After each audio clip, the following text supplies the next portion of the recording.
Good morning students. Last time हम question number 61 तक कर चुके हैं। अब देखिए क्वेश्चन नंबर 62 में मैंने क्या करा है। इसमें मैंने कहा इन ट्रायंगल ABC, हमें एक ट्रायंगल दे रखा है ABC।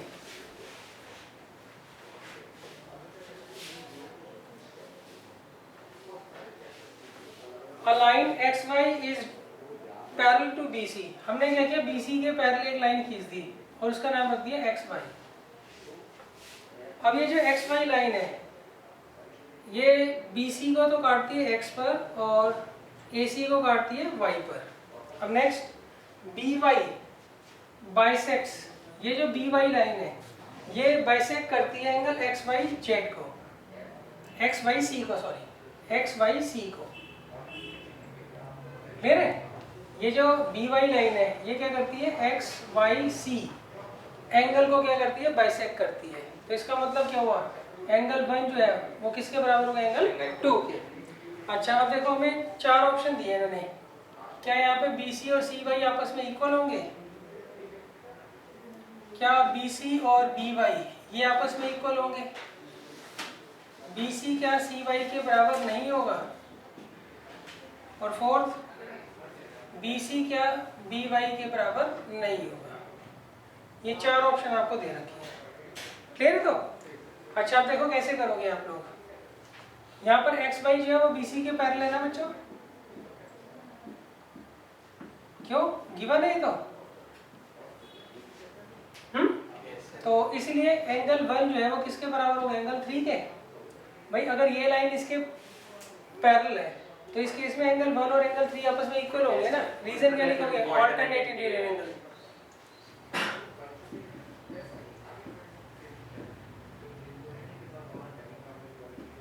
सर एंगल 3 को एंगल 4 भी लिख सकते हैं। एंगल 3 इक्वल टू एंगल 4 है 3 के लेफ्ट साइड में बनाओगे जो यहाँ पर। नहीं ये लाइन इसके पैरेलल थोड़ी ना है। एडजेसेंट एंगल हो जाएंगे ना। नहीं angle 2 is equal to angle ये लाइन इसके पैरेलल थोड़ी ना है, तो ये होते हैं ऑल्टरनेट इंटीरियर। ऑल्टरनेट नहीं कह रहा मैं, 3 के एडजेसेंट हुआ ना 4, 3 के एडजेसेंट 4 से। हाँ जी, फिर ये इक्वल नहीं हो जाएगा। ये क्यों इक्वल हो गए?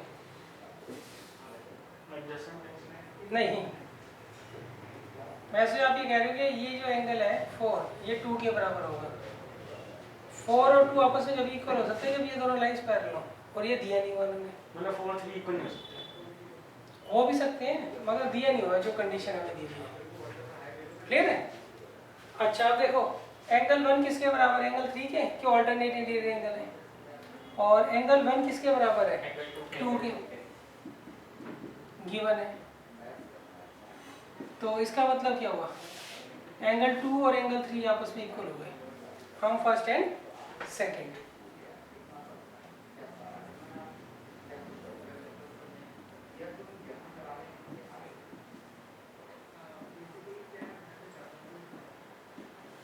सही।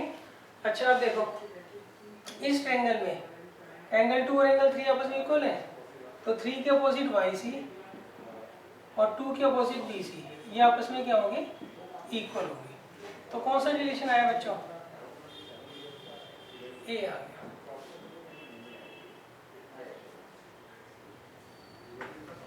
क्लियर है? तो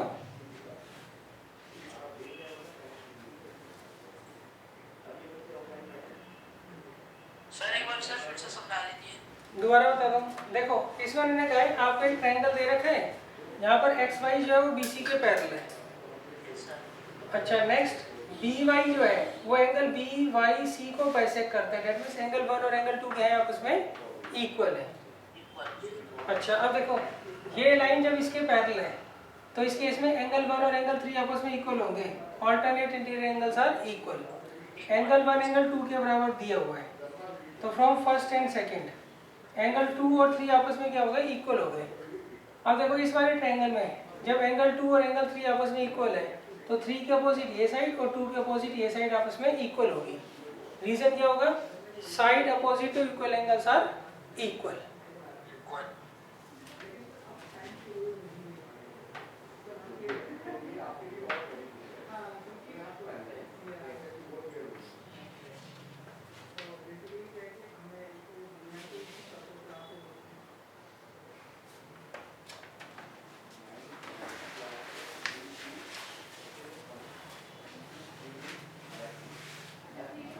अब देखिए नेक्स्ट है question number 63।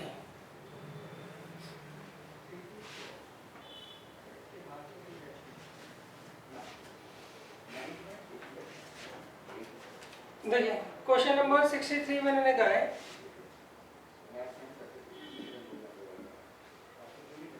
In triangle ABC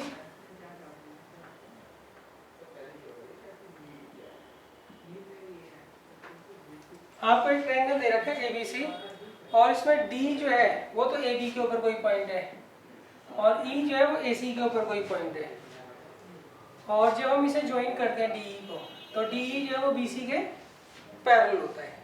सही। अच्छा नेक्स्ट हमने कहा है यहाँ पर AD और DB की जो रेशियो है वो 3:1 है और यहाँ पर अगर EA कितना है 3.3 है तो हमें EC जो है वो फाइंड आउट करना है। क्लियर बच्चों? ये तो कर लोगे, इजी है, थेल्स थ्योरम से कर लेना। कर ले सर, वो तो रेशियो दे रखी ना फिर मतलब। हाँ तो क्या होगा, जरूरी थोड़ी ना 3 से। हाँ हाँ मैंने ऐसे लिख दिया शॉर्ट में। सही है। नहीं वो तो रेशियो है ना 3 रेशियो। हाँ मैं वैसे ही कर देता हूँ सर फिर कुछ एडिशन नहीं होगा, सेम क्वेश्चन वैसे ही होगा। ये ऐसे ना एक नंबर में अगर तुम थोड़ा बहुत कम ज्यादा भी लिख लो क्या फर्क पड़ रहा है। नहीं मैं पूछ रहा जैसे अगर सेंटीमीटर में दे रखी होती है तो इससे कोई फर्क नहीं पड़ेगा, बता देता हूँ मैं कैसे। देखो AD/DB कितना दे रखा है बताओ। 3/1 ना। सही। अब मैं बताता हूँ कैसे प्रॉपर्ली लिखना है। क्लियर है। सबसे पहले हम लिखेंगे इन ट्रायंगल ABC। यहाँ पर DE किसके पैरेलल है, BC के। क्यों, गिवन है। देयरफॉर AD/DB किसके बराबर होगा, AE/EC के। रीजन क्या लिखोगे, बाय थेल्स थ्योरम। सही। तो अब देखो AD/DB क्या दे रखा है 3/1, AE कितना दे रखा है 3.3 और EC हमें फाइंड आउट करना है, उसे हमने x मान लिया तो x कितना आ जाएगा 3.3/3 दैट मीन्स 1.1 सेंटीमीटर। मतलब रेशियो भी रखे तो कोई फर्क नहीं है। सर 3:1 यानी भाई ना AD3 और DB1।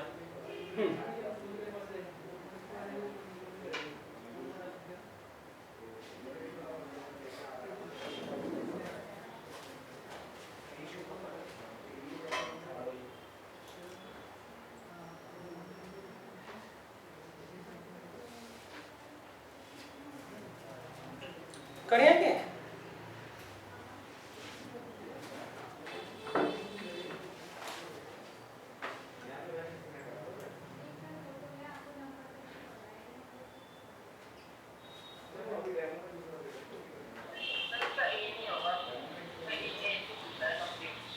हाँ ए आएगा इसका आंसर। अच्छा AC पूछा है वो बच्चों। सही है, AC पूछा है आपसे ना, ये तो हमने EC निकाला है तो AC कितना आ जाएगा 4.4 ना। तो 4.4 कितना है, C पार्ट है इसका आंसर। जानबूझ के 1.1 दिया ऑप्शन में। मैंने ध्यान नहीं दिया।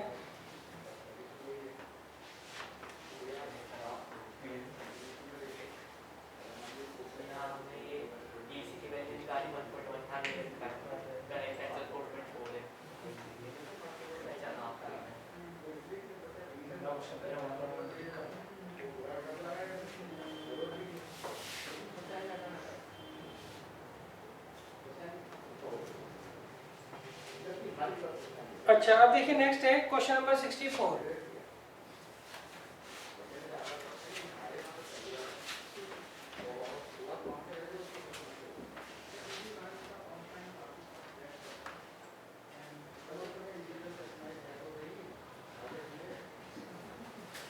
देखिए क्वेश्चन नंबर 64 में मैंने क्या कहा है, in triangle ABC and triangle DEF आपको दो ट्रायंगल दे रखे हैं, एक का नाम तो ABC है,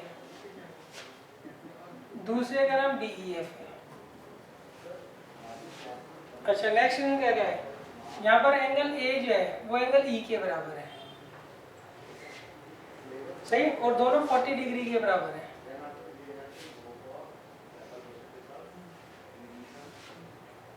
और यहाँ पर A B upon E D की जो रेशियो है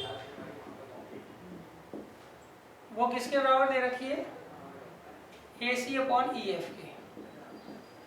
date means A B upon E D is equal to A C upon E F, सही। अच्छा, नेक्स्ट वो कहते हैं यहाँ पर एंगल एफ जो है वो 65 डिग्री है, तो आपको एंगल बी फाइंड आउट करना है। सर ए बी और डी इक्वल होंगे? नहीं, कहा नहीं उन्होंने, उन्होंने कहा ए बी अपॉन डी वो बराबर है ए ई अपॉन ई एफ के। तो मतलब इक्वल नहीं होंगे ना? इक्वल नहीं, रेशो हो भी सकते हैं इक्वल, उन्होंने कहा रेशो इक्वल है इनके, सही। अच्छा, दोनों ट्रायंगल को सिमिलर तो कर लोगे आप लोग? कैसे? हाँ, in triangle BAC and triangle DEF क्या आएगा, AB upon DE equal to AC upon EF। ये तो गिवन है ना आपको।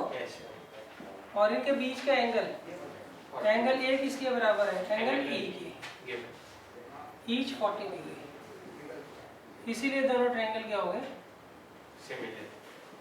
सिमिलर हो गए बाय एससीएस, सही है।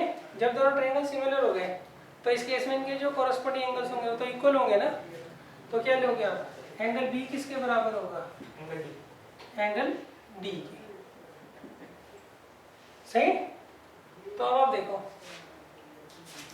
ये एंगल 40 है, ये कितना है 65, तो angle sum property of triangle से ये वाला एंगल निकाल लोगे आप लोग, कितना आएगा 75।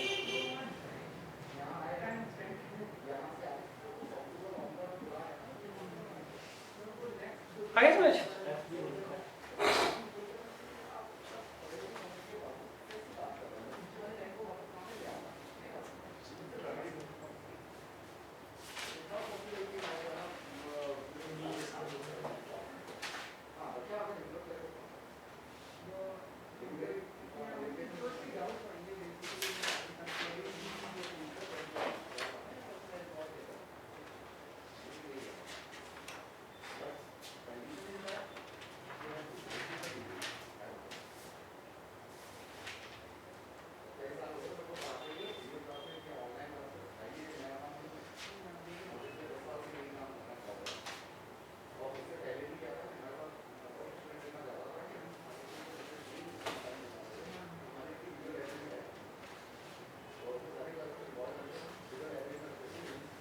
करें नेक्स्ट क्वेश्चन।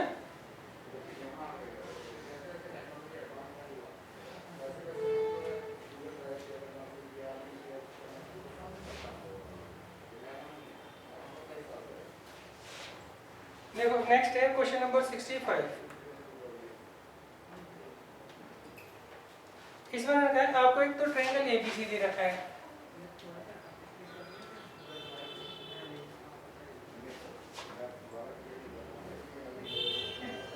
एक हमें ट्रायंगल डीईएफ दे रखा है। ये दोनों ट्रायंगल क्या है, आपस में सिमिलर है। नेक्स्ट एंगल ए जो है वो तो 47 डिग्री है, एंगल ई 83 डिग्री है, सही। तो हमें क्या करना है, एंगल सी फाइंड आउट करना है, ये वाला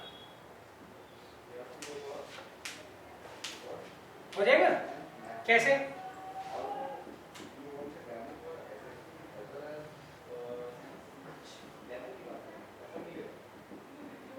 देखो ये दोनों ट्रायंगल सिमिलर है ना, तो उस केस में एंगल ए किसके बराबर होगा, एंगल डी के, और एंगल बी किसके बराबर होगा, एंगल ई के। रीजन तो पता है ना, अगर दो ट्रायंगल सिमिलर होते हैं तो उनके कॉरस्पॉन्डिंग एंगल्स क्या होते हैं, हमेशा इक्वल होते हैं।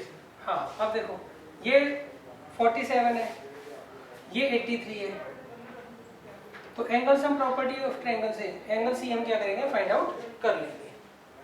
कर लोगे तो अब एंगल ए, एंगल बी और एंगल सी का सब कितना होगा? 180 डिग्री।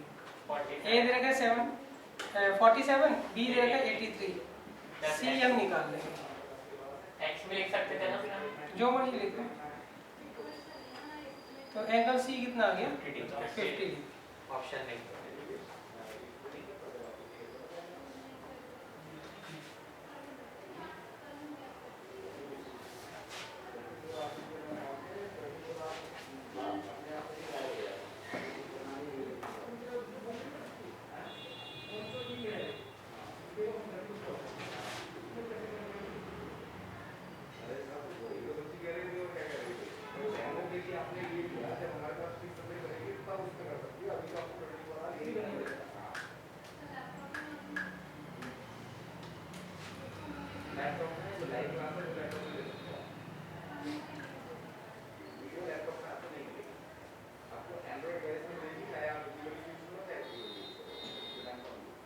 करें नेक्स्ट।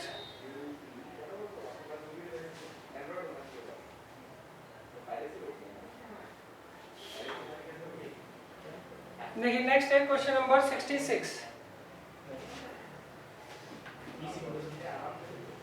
यहाँ पर मैंने कहा है आपको if D, E and F are the midpoints of the side BC, CA and AB respectively of a triangle ABC। देखिए यहाँ पे जो हमें ट्रायंगल दे रखा है, ट्रायंगल का नाम है ABC। अब BC का जो मिड पॉइंट है वो तो D है, AC का मिड पॉइंट E है और AB का मिड पॉइंट F है, और इन्हें अगर आप ज्वाइन करते हैं तो हमें क्या करना है, इन दोनों ट्रायंगल्स के एरिया की रेशियो जो है फाइंड आउट करनी है। सही। अच्छा देखो यहाँ पे उन्होंने कहा F जो है वो मिड पॉइंट है AB का, E जो है वो मिड पॉइंट है AC का और D मिड पॉइंट है BC का। अब एक तो ट्रायंगल ये बन रहा है छोटा वाला BEF और एक बड़े वाला ट्रायंगल है ABC। इनकी हमें क्या करनी है, एरिया की रेशियो फाइंड आउट करनी है। अच्छा 9th में एक थ्योरम थी मिड पॉइंट थ्योरम, वो क्या कहती है, मान लीजिए F जो है वो मिड पॉइंट है AB का और E मिड पॉइंट है AC का, तो इस केस में EF जो है वो हाफ ऑफ BC के बराबर होगा। इसके बराबर होगा हाफ ऑफ BC के बराबर, मतलब FE जो है वो हाफ ऑफ BC होगा बाय मिड पॉइंट थ्योरम। अच्छा अब मैं क्या कर सकता हूँ, सर मैं थ्योरम बता दो दोबारा बता देता हूँ। मान लो एक ट्रायंगल दे रखा है ABC, AB का मिड पॉइंट D है और AC का मिड पॉइंट F है। इसे अगर आप ज्वाइन करोगे तो DF जो है एक तो वो पैरेलल होगा BC के, दूसरा DF जो है वो हाफ ऑफ BC होगा। इस थ्योरम को बोलते हैं mid point theorem. Thales theorem में भी अप्लाई होगा ये? थेल्स थ्योरम जैसी ही है, ये समझ लो तुम। सर हाफ BD नहीं हो जाएगा? BC नहीं मतलब BC का हाफ तो BD नहीं रहेगा? ये तो कोई लॉजिक ही नहीं है, BC का हाफ BD। नहीं उस तरह से वो अभी छोड़ो तुम, ये आगे समझ बताओ। अच्छा अब देखो हम BC को नीचे ले आएंगे तो FE अपॉन BC किसके बराबर आ गया, 1/2 के। तो देखो FE अपॉन BC के आ गया 1/2। सिमिलरली आप ये भी तो लिख सकते हो DF upon AC is equal to 1/2 और DE अपॉन AB ये भी क्या होगा 1/2 होगा। सिमिलरली कर सकते हैं ना। समझ में नहीं आ रहा है DF वाला। देखो ये तो समझ आ गया, EF जो है वो हाफ ऑफ BC होगा। मिड पॉइंट अब आप इस वाले ट्रायंगल में, उसी ट्रायंगल में दोबारा आ जाओ। मिड पॉइंट F जो है वो मिड पॉइंट है किसका, AB का, D मिड पॉइंट है BC का, तो इस केस में FD जो है वो हाफ ऑफ AC हो गया। सही। तो DF जो है वो किसके बराबर आ गया, हाफ ऑफ AC को नीचे ले आओ तो DF अपॉन AC कितना आ गया 1/2। तो इसलिए हम BC को ऐसे ही थर्ड कंडीशन इसे मान लेंगे हम। आगे समझ बताओ, क्लियर है सब। अच्छा अब देखो दिस अपॉन दिस कितना है 1/2 और दिस अपॉन दिस कितना है 1/2 और दिस अपॉन दिस कितना है वो भी 1/2। इसलिए दोनों ट्रायंगल क्या हो गए, सिमिलर हो गए bye triple S. Therefore triangle DEF similar हो जाएगा क्या कह रहे हो आप? सर लाइट पड़ रही है बहुत ज्यादा बोर्ड पे।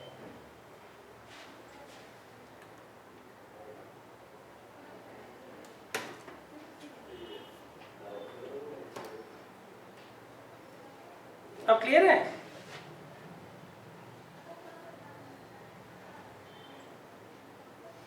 तो जैसे सर आप बोर्ड के पास आते हो सर जब आती है light sir yes sir yes. अच्छा अच्छा, इसकी नेमिंग बताओ भाई, 90 क्या होगी? सर फिर से हो गई। छोटे वाले को तो मैं DEF ले रहा हूँ, बड़े वाले का नाम क्या होगा बताओ? Yes sir.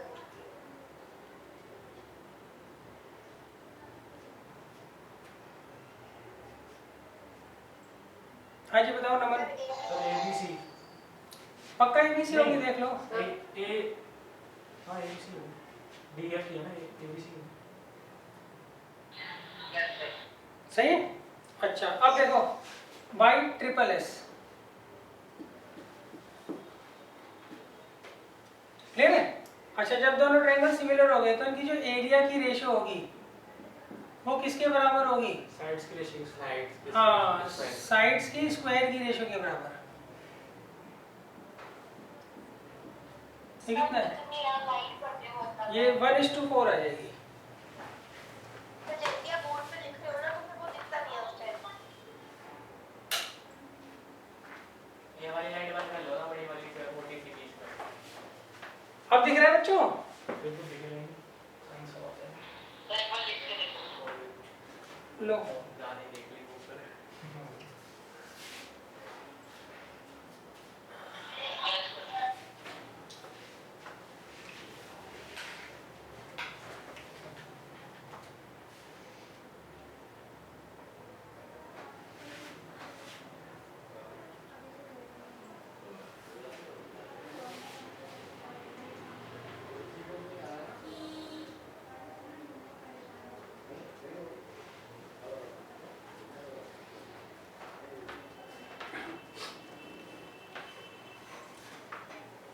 वैसे तो ये ना दिमाग में बैठा लेना कि अगर आप मिड पॉइंट को ज्वाइन करके तीनों साइड्स के कोई ट्रायंगल बनाते हो तो इस ट्रायंगल का एरिया इसके बराबर भी होता है, इस ट्रायंगल का एरिया इसके बराबर भी होता है, इस ट्रायंगल का एरिया इसके बराबर भी होता है। एरिया बराबर कैसे हो सकता सर फिर से ये उसमें था 9th में थी। है? ये एरिया बराबर है उनका रेशियो। इनका एरिया आपस में चारों का इक्वल होता है, ये 9th में था अच्छा, क्वेश्चन। इन चारों। तो इस केस में ये जो होगा पूरे का क्या होगा, 1/4 हो जाएगा। मतलब फिर छोटे ट्रायंगल का बड़े ट्रायंगल के साथ से नहीं, समझ गए। ये x ये x ये x ये x पूरे का 4x हो जाएगा। अच्छा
देखिए सर।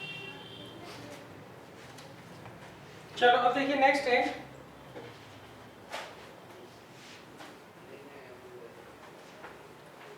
Question number 67।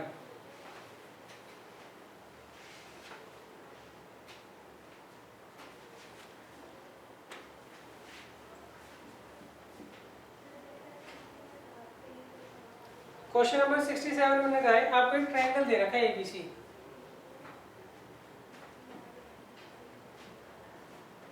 इसमें एंगल A जो है फिर से हो रहा है। एंगल A जो है वो 90 डिग्री का है। एंगल A किसके बराबर है? 90 डिग्री के। और AB दे रखा है 5 AC दे रखा है 12 और AD जो है वो परपेंडिकुलर है BC के। AD किसके परपेंडिकुलर है? BC के। तो हमें क्या करना है? AD यहाँ पर फाइंड आउट करना है। क्लियर है? तो देखो इसमें उन्होंने कहा है एक ट्रायंगल दे रखा है ABC।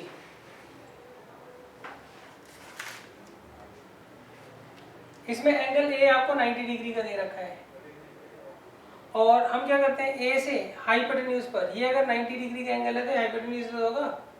A से हमने परपेंडिकुलर डाला किसके ऊपर? हाइपोटेन्यूज के ऊपर। तो हमें जो है यहाँ पर AD जो है वो फाइंड आउट करना है। क्लियर है? अच्छा, पाइथागोरस थ्योरम के ऊपर एक थ्योरम थी, वो क्या कहती है कि मान लीजिए आपको कोई राइट एंगल ट्रायंगल दे रखा है, तो जहाँ पर राइट एंगल बन रहा है उस वर्टेक्स से अगर आप हाइपोटेन्यूज में परपेंडिकुलर डालते हो तो ये तीनों ट्रायंगल, ये छोटा और ये पूरा बड़ा, ये तीनों आपस में क्या होते हैं? सिमिलर होते हैं। ये तीनों आपस में क्या होते हैं? सिमिलर होते हैं। जैसा 1 4 वाला बताया था। क्लियर है? तो अच्छा, अब देखो इसमें ना आप आइडिया देख लो कि ये दोनों ट्रायंगल आपस में जो छोटे होते हैं, सिमिलर होते हैं, इसकी नेमिंग कैसे होगी? इसका सीक्वेंस क्या होता है सिमिलरिटी का? सही, वो होता है ऐसे, देखो BDA सिमिलर टू ADC। आई बात समझ? BDA similar to ADC। तो BD क्यों दिया? देखो ऐसा है, ये 1 नंबर का क्वेश्चन है। अब वहां पर आप इन दोनों ट्रायंगल को सिमिलर करो, उससे बढ़िया इसका सीक्वेंस ही याद कर लो। और सीक्वेंस भी आसान है। BDA जहाँ ये खत्म हो रहा है वहां से दूसरा स्टार्ट हो रहा है। पहले ऐसे एल बनाया, फिर ऐसे एल बनाया। BDA ADC। हाँ, BDA और ADC। कितना टाइम बच रहा है तुम्हारा? दोनों छोटे ट्रायंगल्स जो है ना, उनको सिमिलर करने की आपको जरूरत नहीं है 1 नंबर के क्वेश्चन में, बस सीक्वेंस याद कर लो। सीक्वेंस क्या है? BDA similar to ADC। आगे समझ? और ये वो ना आपसे उम्मीद करते हैं कि आपको आता होगा, क्योंकि 3-4 बार है क्वेश्चन तुम्हारे NCERT बुक में। ये क्वेश्चन 3-4 बार है, ऐसा भी नहीं कि क्वेश्चन एक ही बार यूज हो रहा है, 3-4 जगह हो रहा है। ये आगे समझ? सीक्वेंस BDA सिमिलर होगा ADC के। तो अब देखो यहाँ पे हम क्या लिखेंगे? ट्रायंगल BDA जो है सिमिलर है किसके? ट्रायंगल ADC के ना। तो इसकी रेशियो ले लो, कैसे लोगे बताना? BD upon AD is equal to DA upon DC is equal to BA upon AC। अब बताओ क्या चाहिए? आपको BD और BD तो नहीं चाहिए, छोड़ दो, AD फाइंड आउट करना है। सही? अच्छा, आगे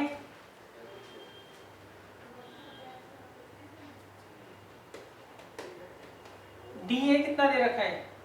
फाइंड आउट करना है। DC नहीं दिया हुआ। BA 5 है। BA कितना दे रखा है? 5। AC 5.12।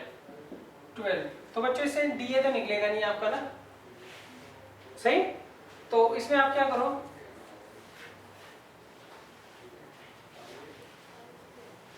एक छोटा ट्रायंगल ले लो, एक बड़ा ट्रायंगल ले लो। एक छोटा और एक बड़ा ट्रायंगल। BDA और ADC। सही है? तो जैसे ये ले लो, एक तो BDA और एक कौन सा लोगे? ABC। In triangle BDA and triangle BAC। सही? यहाँ पर देखो एंगल B किसके बराबर होगा? एंगल B के, ऐसे तो होगा। और ये वाला एंगल BDA किसके बराबर होगा? एंगल BAC के, ईच 90 डिग्री। इसीलिए दोनों ट्रायंगल क्या हो गए? सिमिलर हो गए। आगे समझ? Bye AA similarity. नेमिंग कैसे करोगे?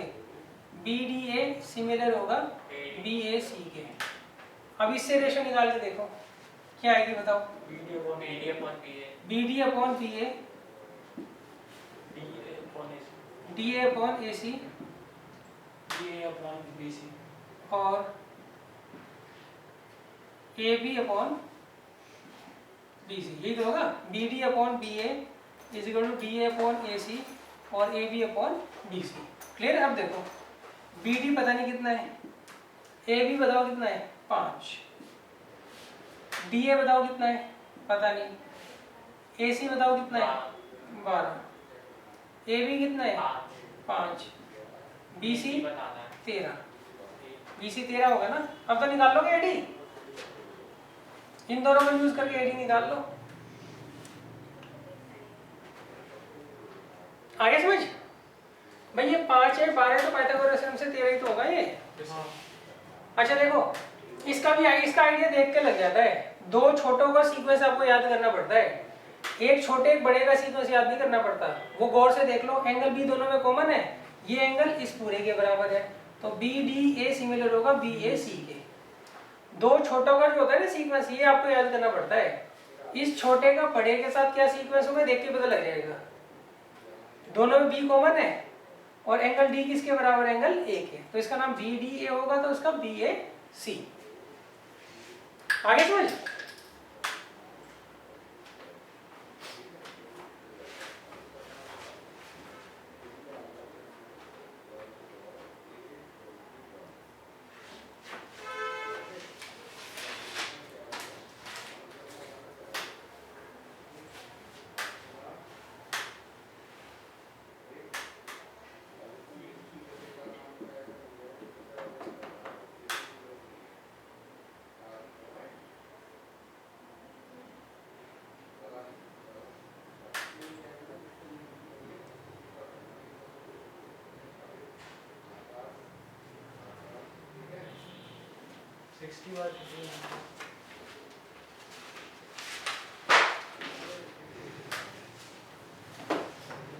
ये आगे समझ बच्चों।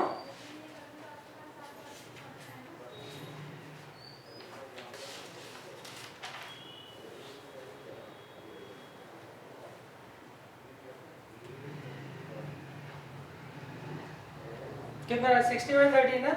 Yes sir. तो बी हो गया इसका आंसर।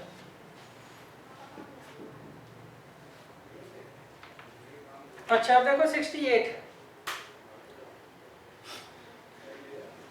देखो ये 68 जो है ना, ये भी तुम्हारा एनसीईआरटी का क्वेश्चन है और इसका रिजल्ट दिमाग में बैठा लेना आप लोग।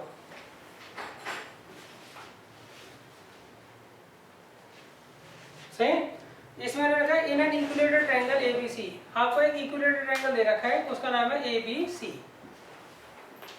अब हम यहाँ क्या करते हैं, एडी को परपेंडिकुलर डालते हैं बीसी पर। सही। तो आपसे रिलेशन पूछा है इन्होंने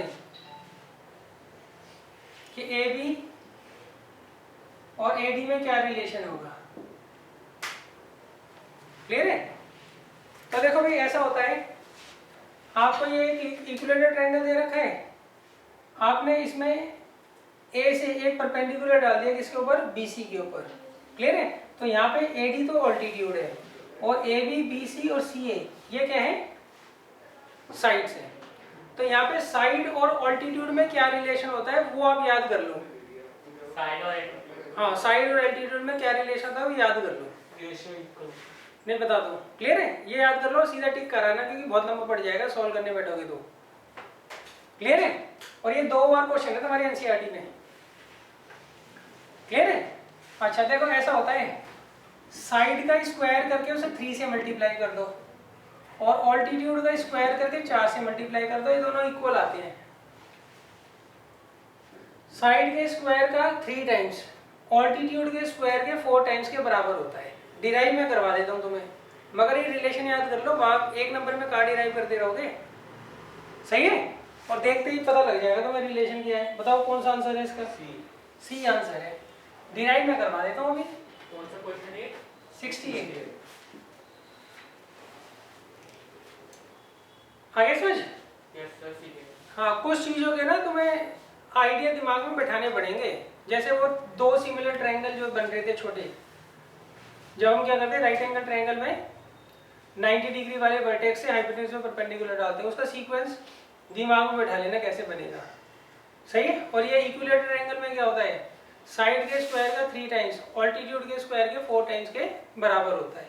ये भी बैठा लो दिमाग में, क्लियर है।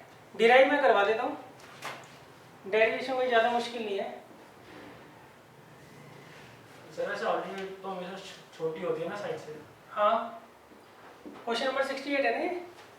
तो अब देखो, आप क्या करो, इस पूरी साइड को x मान लो, तो ये तो आपको पता ही है x/2 होगा, क्योंकि इक्विलेटरल ट्रायंगल में जो ऑल्टीट्यूड होता है वो बेस के क्या करता है, दो इक्वल पार्ट करता है, सही है। तो अब आप देखो, इन ट्रायंगल ADB, इसमें AB स्क्वायर किसके बराबर होगा बच्चों, BD square plus AD square के ना। अगर ये x है तो ये भी x ही होगा, क्यों, इक्विलेटरल ट्रायंगल की सारी साइड्स इक्वल होती हैं। तो ये आ गया x square equal to BD की जगह x/2 का होल स्क्वायर और AD एज इट इज, तो ये आएगा x square minus x square by 4 is equal to AD square. अब आप एलसीएम ले लीजिए,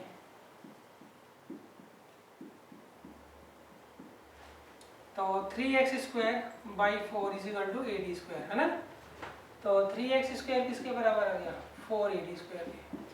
तो x हमने क्या मानी थी, साइड, तो इसलिए साइड के स्क्वायर का 3 टाइम्स, ऑल्टीट्यूड के स्क्वायर के 4 टाइम्स के बराबर होगा। x की जगह AB आएगा फिर तो। x की जगह आप AB भी लिख सकते हो, BC भी लिख सकते हो, AC भी लिख सकते हो, जो सा आपको रिलेशन में दिया हो।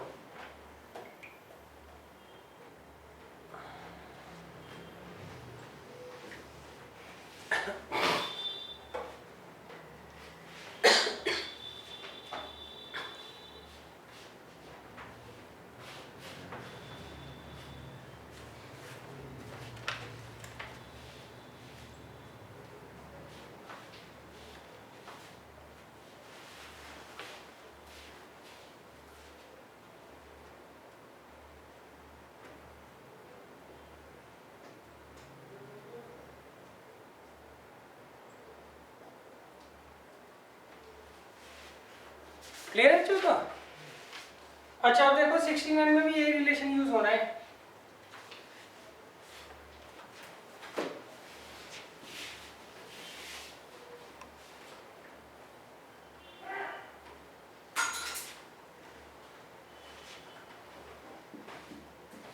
देखो 69 में लिखा है ABC is an equilateral triangle, आपको ABC एक इक्विलेटरल ट्रायंगल दे रखा है और इसमें AD जो है वो परपेंडिकुलर है किस पर, BC पर। तो हमें AD स्क्वायर बताना है किसके बराबर होगा, सही। तो अब देखो AD स्क्वायर किसके बराबर होगा, इसके लिए आप क्या करो, AD और AB में रिलेशन ढूंढो क्या होगा, 3/4 हाँ हाँ, तो थ्राइस ऑफ AB का स्क्वायर किसके बराबर होता है, 4AD स्क्वायर। तो इससे AD स्क्वायर निकाल लो, 4 नीचे चला जाएगा, 3/4 AB स्क्वायर। अब ये देखना है AB दिया है उन्होंने साइड, BC दिया है, AC दी है, साइड BC सही। BC नहीं देखता हूँ, बताता हूँ। देखो उन्होंने चालाकी कर रखी है, चालाकी क्या की है उन्होंने, DC दे रखा है आपको, तो आप AB की जगह यहाँ पे लिख सकते थे ना BC, क्यों, AB और BC और AC तीनों इक्वली तो होंगे, तो मैं जो मर्जी लिखूं। अच्छा अब वो इस BC की जगह क्या लिखने को कह रहे हैं, वो कह रहे हैं इसकी जगह ट्वाइस ऑफ CD लिख दो। लिख सकता हूँ, ये इसके बराबर ही तो है, तो कितना आ गया ये, सर हाफ BC भी तो लिख सकते हैं। हाँ हाफ BC भी लिख सकते हैं। तो आंसर में देखो ना कौन सा ऑप्शन दिया है, किससे कंपेयर करने को कहा है उन्होंने, हम तो उसी से कंपेयर करेंगे ना। समझ गया। तो AD स्क्वायर किसके बराबर आ गया, 3D thrice of CD square के। ऑप्शन सी।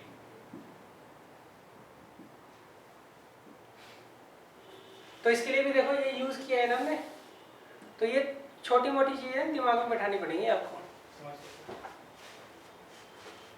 नहीं तो पहले डिराइव करो, बहुत टाइम लग जाएगा उसमें।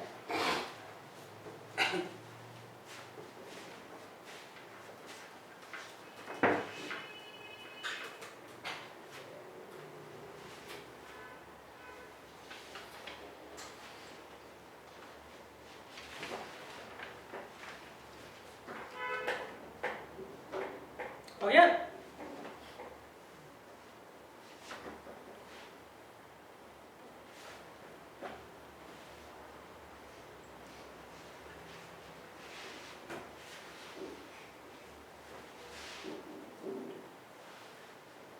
देखो क्वेश्चन नंबर 70 क्या कहता है, इसमें उन्होंने in triangle ABC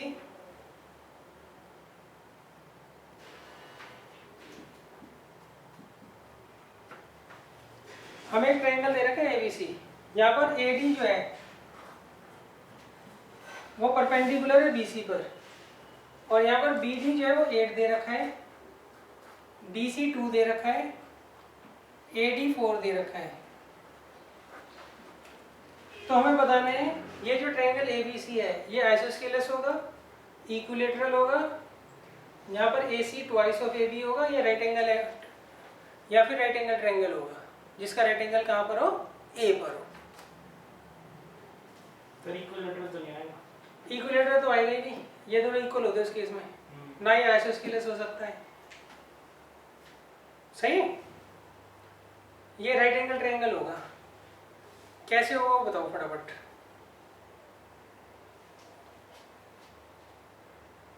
sir BC hypotenuse हो जाएगा, एंगल ए 90 डिग्री का। ये आपको 4 दे रखा है, हाँ आपको ये एंगल 90 का दे रखा है, तो पाइथागोरस थ्योरम से इसे निकालो, कितना आएगा बताओ, 4 का स्क्वायर और 8 का स्क्वायर, √80 है ना, और ये √20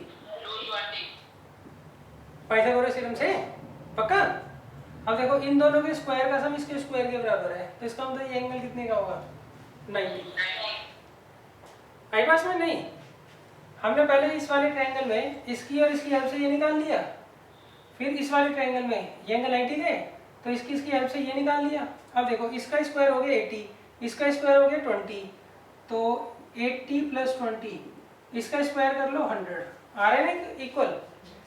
तो इसका मतलब ये राइट एंगल ट्रायंगल है जिसमें एंगल ए क्या होगा, 90 डिग्री का होगा। सर √80 + √20 थोड़ी कर सकते हैं। देखो भाई स्क्वायर ए बी स्क्वायर निकालना है ना हमें, तो 80 नहीं आएगा, स्क्वायर कट गया। और ए सी स्क्वायर क्या होगा, √20 का अच्छा स्क्वायर, वो तो बीडी और डीसी है ना। अच्छा तो A B square plus A C square किसके बराबर आ रहा है, बी सी स्क्वायर के। Therefore triangle A B C is a right angle triangle in which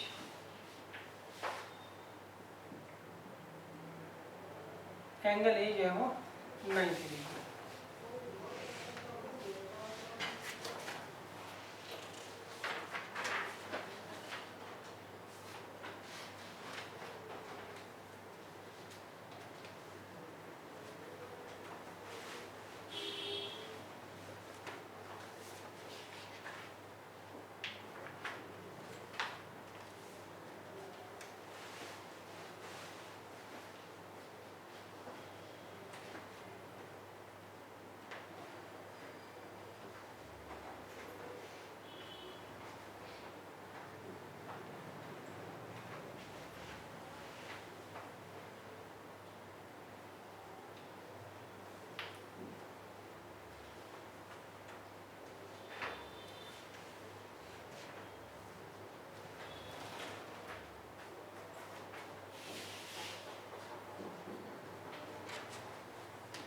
बच्चों इसको ये आने क्वेश्चन एक नंबर के हैं, तो इनको जितना शॉर्ट कर सको उतना आपके लिए बढ़िया है।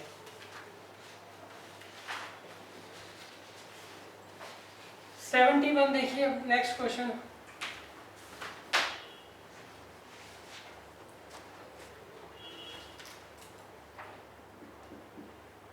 इसमें मैंने कहा है इन ट्रायंगल एबीसी, हमें ट्रायंगल एबीसी दे रखा है,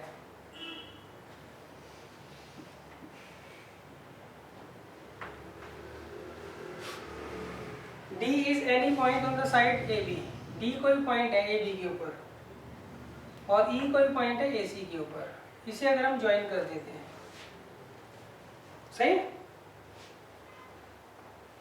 अच्छा जब हम इसको ज्वाइन किया तो ये एक ट्रेपीजियम बन गया, सही। तो इसका मतलब ये लाइन इसके पैरेलल है, तभी तो ट्रेपीजियम है।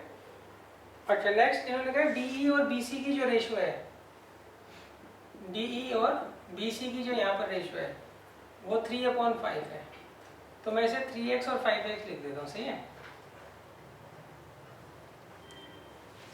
अच्छा, तो अब हमें क्या करना है, एरिया की रेशो निकालनी है। किसकी? Area of triangle ADE upon area of quadrilateral BCED. सही?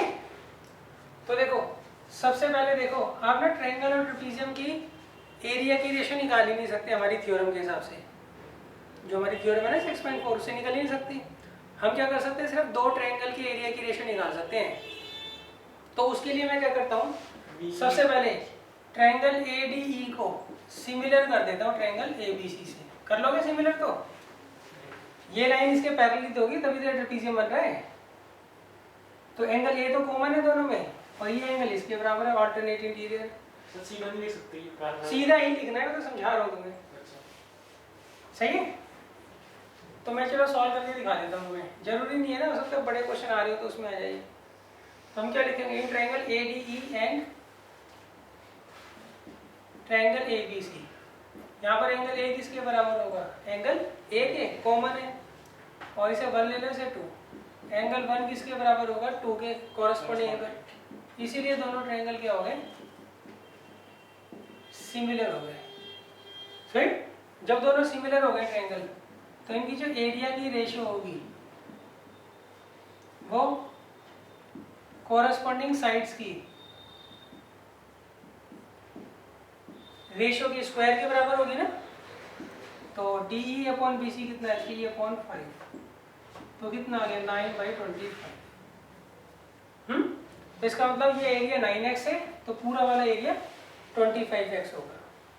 तो ट्रेपीजियम कितना हो गया, 16 फिर। तो देयरफॉर